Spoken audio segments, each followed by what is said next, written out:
nongeye kubasuhuza kandi mbahaye ikaze inshuti bavandimwe duhuriye ahangaha. Imana ibaha umugisha. Nongera no gushimira abantu barimo batwereka ko bari badukumbuye, twari tumaze iminsi tudakora, ariko ubu ngubu Imana yabikoze twagarutse. Hanyuma rero muri uyu mwanya hari ikintu ngira ngo turebe cyangwa se twagura intekerezo turebereho gahunda y'ivugabutumwa mu Rwanda rijyanisha n'ubuhanuzi, ndetse si mu Rwanda gusa no hirya no hino ku isi. Ni ikintu gisa nkaho kirimo cyagenda gifata intera cyaguka, kuko bimwe ubisanga hamwe ibindi ukabisanga ahandi. Ngira ngo mu minsi yashize nibwo twumvishe inkuru ivuga ko insengero mu Rwanda inyinshi zifunze mu izina ry'imiryango ishingiye ku myemerere, ubwo ni amadini n'amatorero. Ariko bamwe babivuga mu buryo butandukanye, ntibabyumva, ariko nyine babyumva batabyumva birakorwa. Bamwe bagerageje kubivuga mu bitangazamakuru bigiye bitandukanye, wenda bakora ubuvugizi kugira ngo bareko ko hakingurwa izo nsengero, ariko n'undi still umwaka urenga amezi urashize byavuzwe bigitangira, ariko kuri inshuro bisa nk'ibyacecetse. Ariko guceceka nubwo byacecetse mu itangazamakuru cyangwa se ku bantu bakorera ku mbuga nkoranyambaga cyangwa se ku ma YouTube, ariko leta yo ntabwo yacecetse, yakomeje kubikoraho. Kuko hanyuma y'uko insengero zifunze yakomeje gukurikirana avuga ngo aba bantu twafungiye bimukiye hehe. Aho rero niho nshaka ko dushinga agati tukicara tukabisesengura ibi bintu, ukamfasha nawe niba hari ukuntu kubyumva uraza gushyira muri comment kugira ngo tuze kuza gusangira ibitekerezo, kuko rimwe na rimwe hari igihe commentaire muduhaye arizo zituma dukomeza gukora ubushakashatsi tukareba ngo mbese ibintu birajya hehe, birava hehe. Ni ukuvuga ngo insengero zarafunzwe mu kwezi kwa karindwi gushize, ndumva aribwo ku mwaka ushize, ndumva aribwo bafunze insengero. Twabikozeho ubusesenguzi, abenshi twagiye tubikoraho ibiganiro bigiye bitandukanye twibaza impamvu insengero zifunzwe. Leta yo itanga impamvu zivuga ko ari ukugira ngo gahunda y'imisengere mu Rwanda ihabwe navuga ngo ihabwe umurongo nyawo. Bavuga ko rimwe na rimwe bagaragaje ko amafaranga yavaga mu maturo yakoraga ibikorwa bigiye bitandukanye, ariko ku nyungu z'abantu ku giti cyabo, cyangwa se ugasanga harimo no gutera imitwe iterabwoba inkunga, cyangwa se kugura intwaro za kirimbuzi. Ngizo impamvu leta yatanze ijya guhagarika insengero, ndetse yongeraho no insengero zigomba kuba zujuje ibisabwa. Ariko nubwo hari ikivugwa ko insengero zagomba kuzuza ibisabwa, ngira ngo abenshi bahise bashaka amafaranga bajya gukora kugira ngo nyine buze biriya bisabwa, kubaka insengero za soundproof, ibigega, amapave, amaparking ameze neza. Bimwe biruzuzwa, ariko ntago twari twabona hari insengero zindi zisa nk'izafunguwe, biracyari aho ngo birapendenze. Ariko ntago ari aho ngo ngira ngo dushinge agati, ahubwo nshaka ko dushinga agati nahangaha. Bafunze insengero, bamaze gufunga insengero, ibindi bikorwa remezo byo birakorwa. Ndagira ngo tubirebere mu ishusho yo gusenga n'umudendezo w'idini, ndetse naho ibi bintu birimo biratwerekeza. Nkurikiye ndabizi ko uri umuntu ukunda gukurikira ibyerekeye n'urugendo rwa gikristo mu buryo bwo kwitegura Yesu Kristo, cyane cyane mu buryo bw'ubuhanuzi ariko bwa Bibiliya. Niyo mpamvu ntekereza ko ugiye kumfasha ibintu tukabisesengura, nawe ukambwira uko ubyumva muri commentaire. No kuvuga ngo leta yafunze insengero sonyine mu buryo bw'imisengere, ariko ibindi bikorwa bisanzwe birakomeza bibaho. Urugero, urumva insengero zarafunzwe, ariko ubu bari burakomeza burakora. Utubari turakomeza turakora, kandi iyo tugiye kureba umubare munini dusanga insengero hari ikintu kinini zafashaga leta mu mibereho myiza y'abaturage, yaba ari mu mibanire myiza, yaba ari mu buryo bw'umutekano, ndetse no mu zindi ngeri zigiye zitandukanye z'ubuzima bw'umuturage. Insengero zarafashaga, kuko hari byinshi bitakorwaga ariko ntibikorwe kubera ko nyine abantu batinya igitsure cy'amadini barimo barabarizwamo. Ariko ubu bari burimo barakora, za lodge zirimo zirakora.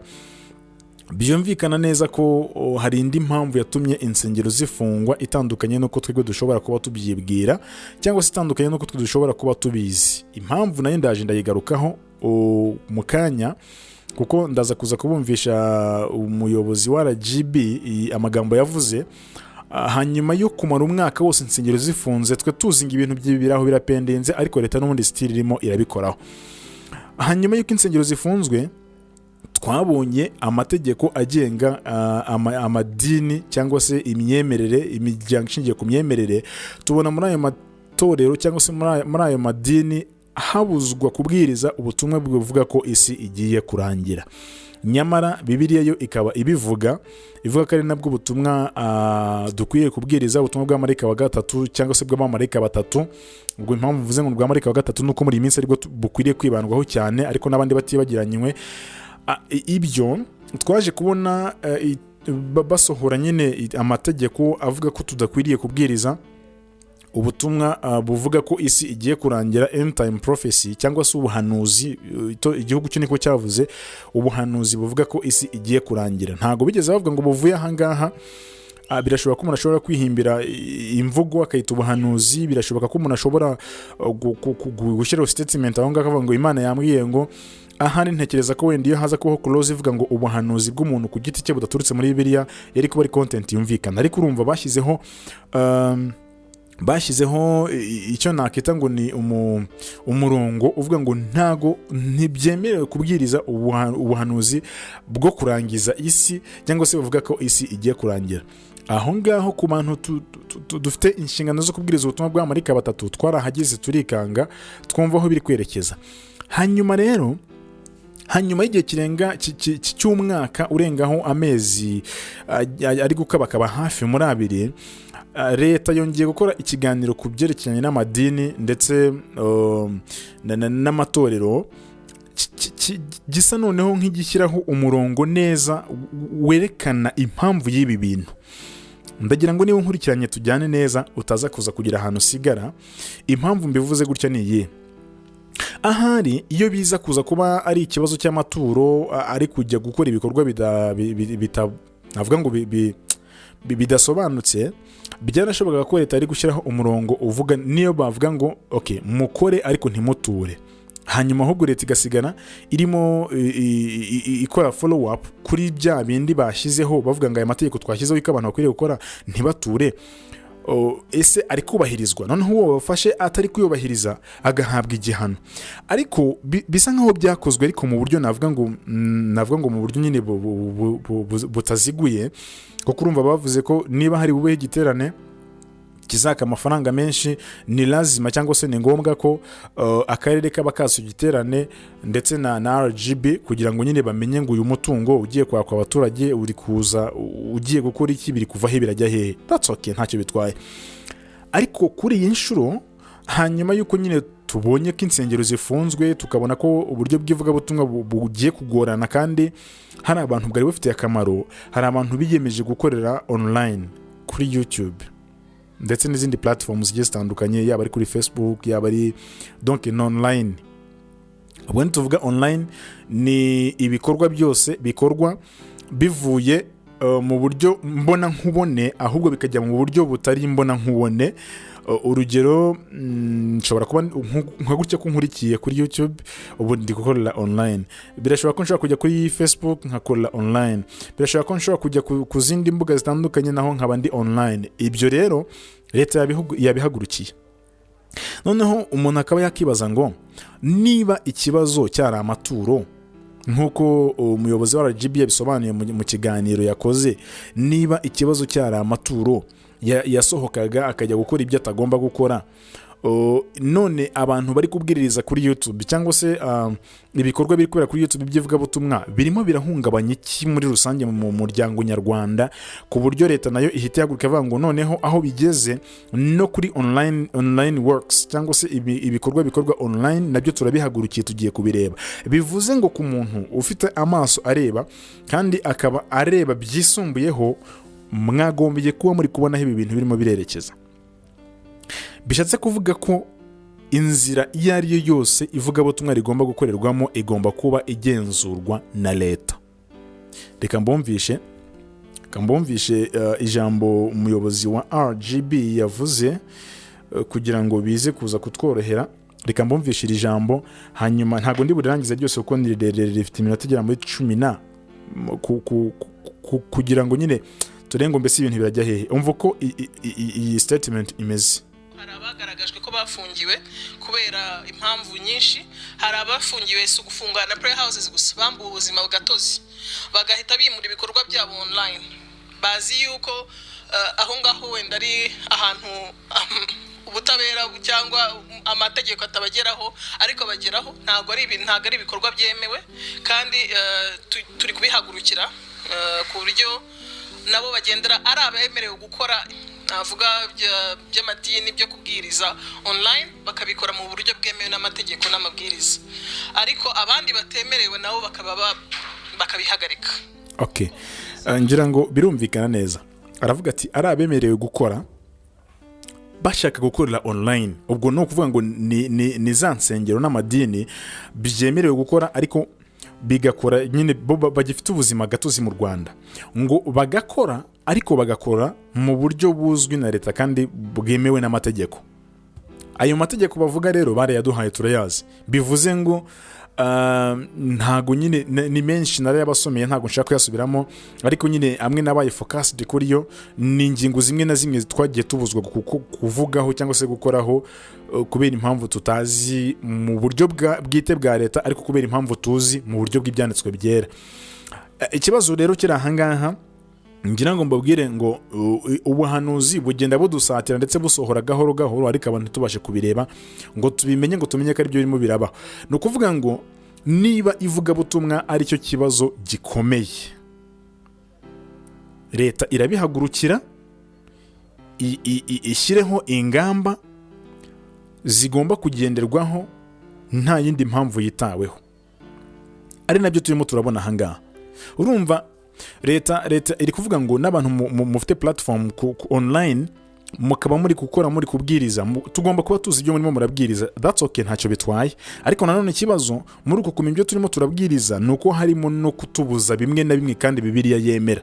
Bivuze ngo ku bantu muri kureba kure, bivuze bishatse gusobanura ko mu minsi mike tugiye kubona bamwe bakora ibiganiro bivuga ukuri kuzuye kwa Bibiliya cyangwa se kwa Quran, ariko reka nibande ku kwa Bibiliya, bari mu kangaratete kubera ukuri bagiye kuvuga. Impamvu ni iyi: hari ibyo dusabwa guceceka, ariko bikaba bitashobora ko umuntu yabiceceka kubera ko ari inzahura bugingo kandi byereka abantu aho igihe kigeze. Bivuze ngo ku muntu ureba kure, uri kumva ivugabutumwa ryamaze kwimurirwa ku rwego ryagombye kuba riri gukorerwaho, ahubwo riri guhabwa umurongo utandukanye n'uko ryo ubwaryo ryagombye kuba ryivugira, ahubwo rikaba rigiye kugendera ku murongo umwana w'umuntu yashyizeho. Ndabizi benshi bagiye banyura mu gikari bakambwira ngo urimo uravuga ukuri kwinshi, ngo ibintu ushobora kubizira, ariko reyeroma nta muntu nge nkomeretsa. Nta nubwo nibyo leta iri gushyiraho ndimo ndabirwanya, ahubwo gihe ndimo ndavuga ukuri. Kuko urumva niba Bibiliya itubwira ngo twamaze ubutumwa bwa Marayika batatu, ariko guverinoma ikaza ikavuga ngo no, ntimuvuge ibi bintu, urumva aho ngaho rero niho ukuri kugiye kugaragarira. Turubahiriza iki, tureka iki? Simvuze ngo bamwe babibyihebe abandi no, ahubwo wowe uko umutima ugomba kukuyobora niko ugomba kugenda. Uko nyine uburyo ubana n'Imana nibyo bizagena. Ikindi ndasaba kugira ngo mwe kugira umuntu mugenderaho ngo muvuge ngo kanaka ngo yavuze ngo tubabasazi ngo nawe usare. Inkoni yakubitwa sizo wakubitwa, naho yakubitirwa siho wakubitirwa. Ahubwo wowe saba Imana, ujye ku mavi usenge, ikwereke uko kwiriye kwitwara muri situation nk'iyi ngiyi. Ngira ngo mbibutse ko ibi ngibi ni ibintu n'ubundi byahozeho. Umuyobozi muri kiriya kiganiro yakomeje kuvuga ko iyi system iriho ntabwo ari system yo mu Rwanda gusa, ahubwo no mu bindi bihugu iriho, n'abitari yageraho namwe mumenye ko izabageraho. Aha ibihereye kuri twebwe mu Rwanda, ariko n'abitari yageraho ndagira mbabwire ko byanze bikunze namwe izabageraho, kuko ntabwo ari ikintu nyine kiri unique navuga ngo twebwe dufite nk'u Rwanda. Ni ibintu bifite inkomoko hirya no hino, bifite aho bituruka, aho turahazi ni Roma nta handi, ariko kandi muhumure, ijuru rirahari kandi rirabizi ndetse rirabireba. Icyo rero navuga turimo twanzura, ndagira ngo mbabwire ngo nk'umwanzuro jewe ndi kubona ibi bintu ntabwo ikibazo ari insengero, ntabwo ikibazo ari imisengere, kuko biramutse bari ibyo ngibyo leta yagombye kuba yicara ikareba ikavuga ngo utubari dufite influence imeze gutya. Kuko urumva deja, reka mbabwire, sorry ko gutanga urugero rumeze gutya, leta iyo iri mu muhanda iba ifite ibipimo ikoresha ipima abantu banyweye ariko bakanatwara. Abo bantu iyo bafashwe bahabwa igihano bagakosorwa, ariko ntago ndabona polisi ifata igipimo bapimisha umuntu wasenze agatwara. Ibintu muri kubyumvana? I don't know if that statement make a content. Nukuvuga ngo leta iyo ijya mu muhanda, abapolisi bajya mu muhanda bagafata ibipimo, bagapima abantu banyweye inzoga bakanatwara, ariko ntago ijya ifata ibipimo ngo ipime abantu basenze bakanatwara. Bivuze iki rero? Bivuze ngo inzoga ni harmful ku muturage, niyo mpamvu polisi ivuga ngo nunywa ntugatware. Ariko amasengesho ntago ari harmful, kubera ko ntago turi kuyabona ateza akaga abaturage nk'uko inzoga zibigenza. Ariko ibyo biri gutanga akazi mu bapolisi bakajya kwirirwa bafata ibipimo bagapima bareba bahuhishamo abantu, ntago leta iri kubihagarikira ngo ibihagarike, ahubwo bya bindi navuga ngo bifasha abantu mu buryo bw'imibanire, yaba ari social na political ndetse even theologically, nibyo turi kubona leta ishyiramo imbaraga cyane. Ariko nabwo itabishyiramo imbaraga ibyongerera imbaraga, ahubwo igerageza ntago nzi nyine uko nabivuga, simply nawe ubyumve. Yego, so rero bivuze ngo uko byagenda kose ubuhanuzi bugomba gusohora, uri kureba aho byerekeza, kandi byanze bikunze ntibizahagarara. Niyo mpamvu nsaba kugira ngo nyaboneka witondere, kuko muri iyi minsi turimo insengero zifunze, abantu benshi nimo barayoba. Abatari kuyobywa no kubura aho basengera, bari kuyobywa n'inyigisho noneho zitandukanye. Kuko dufashe nk'urugero, ubu hari abantu bashaka kwimuka ngo bajye muri za Uganda ndetse no mu bindi bihugu bigiye bitandukanye, kubera ko u Rwanda rugiye kuzana digital ID, irangamuntu koranabuhanga. Hari abantu hari inyigisho ziri kuvanga ibintu birimo ikimenyetso bigize gutya abantu bakagera, ariko ibyo nabyo birimo ni influence yo kuba abantu batarimo barasenga. Hanyuma ikindi ndagira ngo noneho mbere y'uko nsoza, numvaga ndi bubivege, ariko umwanzi yarandiganyije, gusa Uwiteka himbazwe ko mbyibutse. Yavuze umuyobozi abivuga muri iki kiganiro, yavuze ko hariho imiryango imwe n'imwe yagaragawemo ibikorwa byo kwanga gahunda za leta. Muri iyo miryango hakaba harimo iyanga kunywa amata, iyanze inkingo kwikingiza, idashobora gukora imiganda ndetse n'ibindi bintu bigiye bitandukanye. Kandi nsuzumye neza nasanze ibi bintu hari aho bihuriye n'itorero ry'Abadiventiste umunsi wa karindwi. Bone nubwo atari ngo avuge izina, ndabizi ko abakora ibyo si Abadiventiste umunsi wa karindwi, nabiyomoye ku Badiventiste, ariko iyo bafashe bavuga ko ari Abadiventiste umunsi wa karindwi. Bivuze ngo rero uko byagenda kose, barekura batarekura, Abadiventiste umunsi wa karindwi ni bamwe mu bantu bari guhozwaho ijisho kubera imwe mu myumvire y'abarisohotsemo, ariko bakaba bakiryitirira. Aho biri kwerekeza nizere kuri kuhumva neza. Niba ingero yatanze hafi ya zose zagiye zikagwa ku bigaragara kuri abo bantu kandi biyitirira Abadiventiste umunsi wa karindwi, bivuze ngo we are focused on. Leta idusite yarinzeho, ariko nyine nta kundi, nose ko bakora bagendeye ku byagaragaye, kandi ibyo byagaragaye nyine bikaba byaragaragaye kubita Abadiventiste. Tubigenze gute? Ubure gukiranuka nanjye nkakiranuka, ubundi dukomeze duhanga abantu amaso. Reka da ntaho bizatugeza. Imana ibahe umugisha, tuzahora mu kiganiro cy'ubutaha, ariko mbasaba kugira ngo mukomeze kuba amaso, kubera ko uwaduhagurukiye we ntago yicaye, bone nubwo twicaye we ntago yicaye. Niyo mpamvu rero ko ibishoboka byose ubutumwa bugateshwa agaciro, naho budateshejwe agaciro bugatangwa nabi, naho budatanzwe nabi ntibutangwe nk'uko bwari bukwiriye gutangwa. Uwiteka tubashishe kandi dukomeze mugire amahoro. Ibitekerezo byanyu turabikeneye, no kugusangiza abandi iki kiganiro, no gukomeza kutugira inama. Uwiteka abahe umugisha. Giye mwari muri kumwe ni Nshimiyimana Birudadi.